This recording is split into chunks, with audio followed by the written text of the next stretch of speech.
Henrijs Lēnijs, bet trešā pozīcijā Markus Ozolīns. Rodās jau nākamais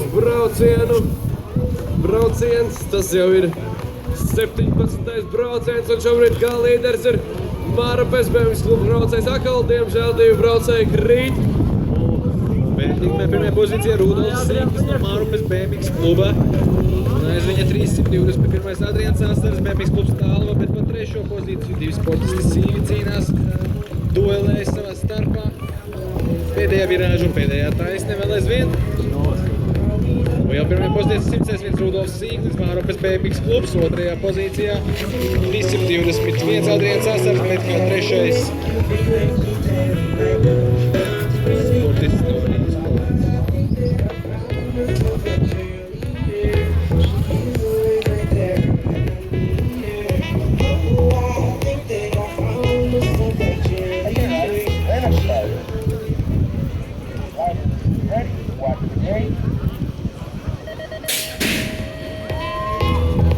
Un turpinās braucieni. Vilni Kuršinas ir jau brauciens. B9 grupa 18. brauciens. 18. brauciens. Šobrīd pirmajā pozīcijā ir Resrīgas favorīta braucējs Kristers Apels. Otrajā pozīcijā aiz sevi atstājot Tomas Zoti no Resrīgas favorīta.